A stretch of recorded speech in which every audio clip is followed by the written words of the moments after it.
నమస్తే. Welcome to our channel. Senior journalist Damu Balaji గారు ఉన్నారు. వారితో మాట్లాడదాం. సార్ నమస్తే సార్. నమస్తే.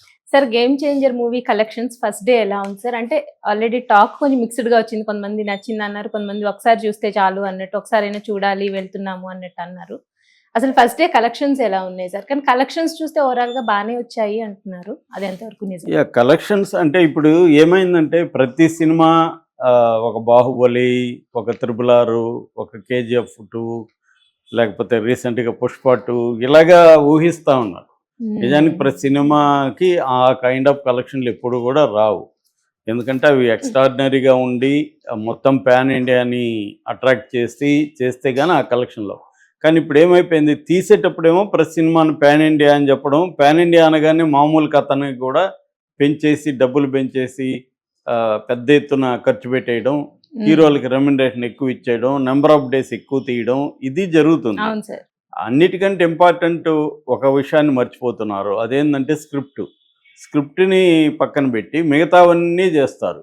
ఇక్కడ ప్రాబ్లం వస్తుంది. అందుకని ఇప్పుడు ఇది కూడా గేమ్ చేంజర్ పరిస్థితి ఏంటి, గేమ్ చేంజర్కి కూడా కరెక్ట్గా వాళ్ళు ఫిగర్ చెప్పలేదు, కానీ ఒక పాటలకే 5 పాటలకి 75 కోట్లు ఖర్చు పెట్టామని దిల్ రాజు ప్రకటించాడు. పాటలకే 75 కోట్లు ఖర్చు పెడితే ఇంకా మిగతా సినిమా రెమ్యునరేషన్లు ఇవన్నీ కలుపుకుంటే ఖచ్చితంగా 400 నుంచి 450 కోట్ల బడ్జెట్ అయిండే ఆస్కారం ఉంది. ఎందుకంటే 3 ఏళ్ళు తీశారు, దాని మిగతా ఖర్చులు కూడా పెట్టారు, హెలికాప్టర్లు వాడారు, ఇవన్నీ కూడా జరిగాయి, విదేశాలకు వెళ్ళారు. సో మేజర్ రెమ్యునరేషన్లకే వెళ్ళిపోయి ఉంటాయి. సో ఈ స్థాయిలో ఖర్చు పెట్టి తీసినప్పుడు దానికి పాన్ ఇండియా లెవెల్లో ఫస్ట్ ఓపెనింగ్స్ రావాలంటే బజ్ క్రియేట్ అవ్వాలి, హైప్ చేయాలి. అందుకనే రాజమౌళిని చూసి ఇప్పుడు అందరూ కూడా నేర్చుకుంటారు. చివరికి మణిరత్నం లాంటి వాళ్ళు కూడా రాజమౌళిని గురువుగా భావిస్తున్నారు ఈ విషయంలో, మార్కెటింగ్ విషయంలో.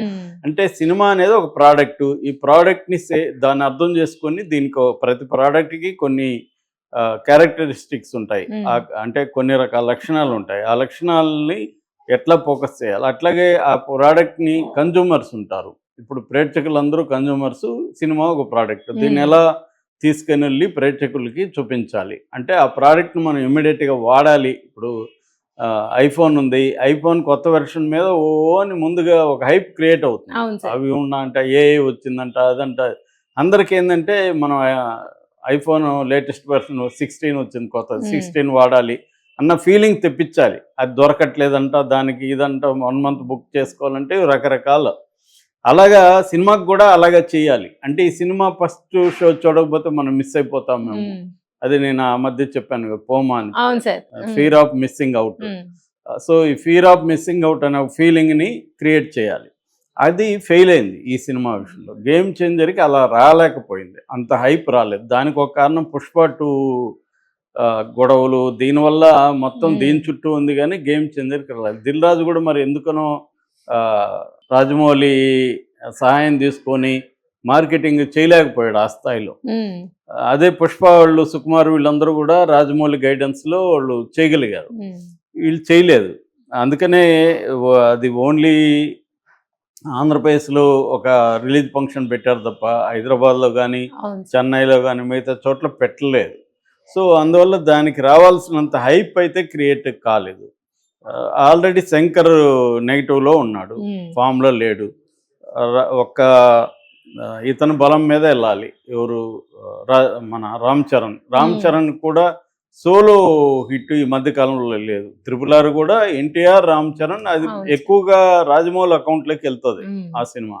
రాజమౌళిలో నటించే హీరోలకి ప్రాబ్లం ఏంటంటే క్రెడిట్ ఆయన అకౌంట్లోకి వెళ్ళిపోతుంటుంది, హీరో అకౌంట్లోకి రాదు.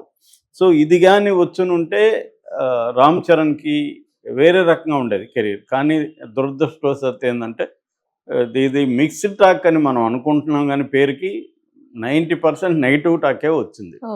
సో నిన్న కూడా నేను రివ్యూలో చెప్పాను, ఆ తర్వాత కూడా నేను మొత్తం పరిశీలించాను అన్ని లాంగ్వేజ్లో, తమిళ అన్నిట్లో.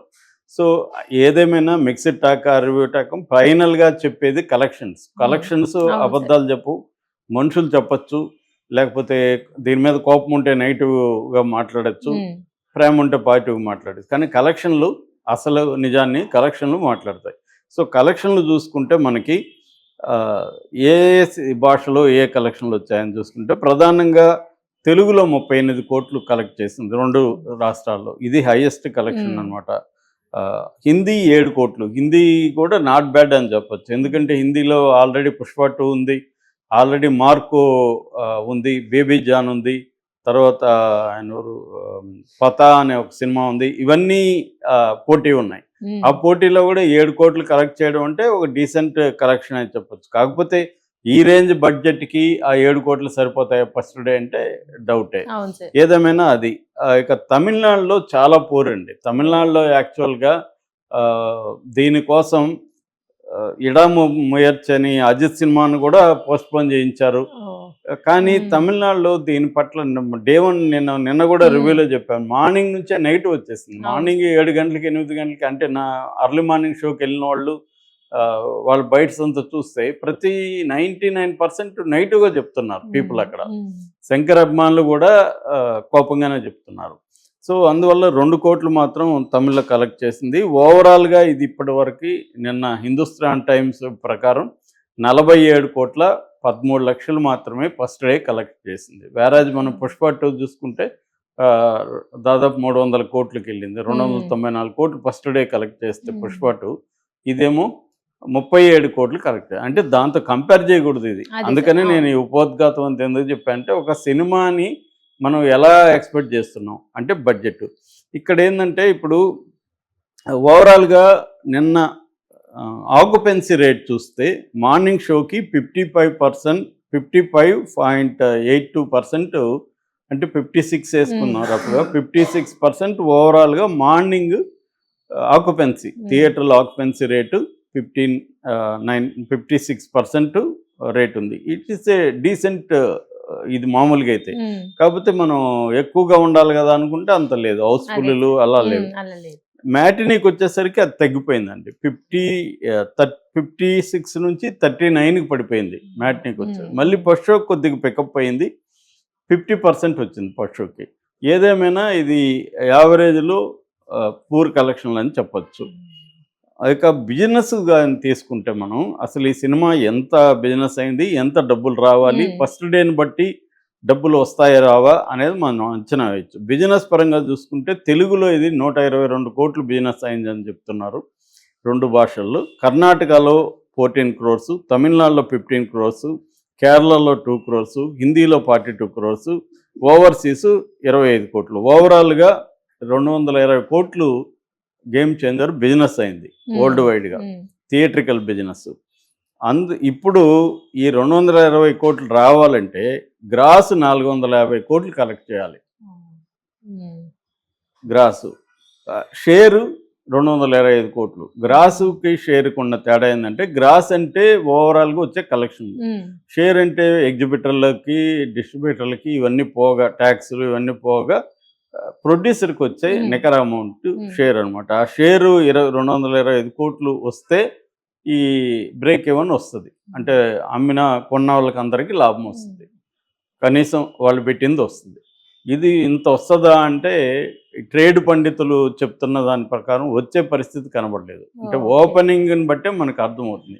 కొన్ని సినిమాలు ఓపెనింగ్ పూరుగుండి మెల్లగా పికప్ అవుతాయి, కానీ ఇది అలా అవుతుందా అనేది చెప్పట్లేం. ఎప్పుడు పికప్ అవుతుందంటే సినిమా బాగుందని బాగా టాక్ వచ్చి అయినా కూడా ఓపెనింగ్స్ లేనప్పుడు సినిమా బాగుందని మౌత్ టాక్ మీద స్ప్రెడ్ అయ్యి ఆ సినిమా తర్వాత ఓపెనింగ్స్ పూర్గా ఉన్న తర్వాత అది పికప్ చేసుకున్న సందర్భాలు ఉన్నాయి. కానీ ఇది సినిమా బాగుందని ఎవరు చెప్పట్లేదు. కొంతమంది ఫ్యాన్స్ వీళ్ళు మాత్రమే పర్వాలేదు అంటున్నారు, కానీ వాళ్ళు కూడా ఎక్స్ట్రాడినరీ ఫ్యాన్స్ కూడా పండగ చేసుకున్న ఇది కనబడలేదు. పైగా నానా హైరానా బెస్ట్ సాంగ్ అది పెట్టకపోవడం కూడా ఫ్యాన్స్కి ఇబ్బంది ఉంది. సో ఈ రకంగా ఏంటంటే ఓవరాల్గా కలెక్షన్లు ఇప్పటివరకు 47 కోట్లు ఫస్ట్ డే గ్రాస్ వచ్చింది. సో దీనివల్ల ఇంకా మనకి రావాల్సిందంత 450 కోట్ల గ్రాస్ రావాలి. అంతవరకు లాగగలదా? ఎందుకంటే ఆల్రెడీ ఇప్పుడు రేపు డాకు మహారాజ్ ఉంది, మళ్ళీ 14th సంక్రాంతికి వస్తున్నాముంది తెలుగులో. తమిళ్లో కూడా ఇంకా వేరే సినిమాలు రిలీజ్కి ఆల్రెడీ దీనికి పోటీగా కొన్ని సినిమాలు చిన్న mid range small films release అయిపోయినాయి. ఇప్పుడు హిందీలో కూడా పోటీ ఉంది. సో ఇందాక నేను చెప్పిన పతా కానీ మార్కో కానీ ఇవన్నీ ఉన్నాయి. ఆల్రెడీ పుష్ప 2 కూడా వాళ్ళు మళ్ళీ రేపటి నుంచి ఈ రోజు నుంచి అనుకుంటా ఈ రోజు నుంచి రీలోడెడ్ 20 minutes రీలోడెడ్ వెర్షన్ అది ఆ, చేస్తున్నారు. కాబట్టి ఈ సినిమాకి దిల్ రాజుకి ఇబ్బంది అని చెప్పచ్చండి. ఈ సినిమా కలెక్షన్లు మాత్రం దిల్ రాజుకి కష్టమే. ఇది దిల్ రాజుకి తెలిసే డాకుని సంక్రాంతికి వస్తున్నాం కూడా ముందుకు తీసుకొచ్చాడు అని కూడా వార్తలు వస్తున్నాయి. అంటే నిజంగా దిల్ రాజు ఆయన 50వ సినిమా ఇది. 50 సినిమాలు తీసిన సక్సెస్ఫుల్ ప్రొడ్యూసర్కి సినిమా చూస్తే చెప్పలేడు ఆయన. ఖచ్చితంగా దిల్ రాజుకి ఆయనకి అర్థమవుతుంది.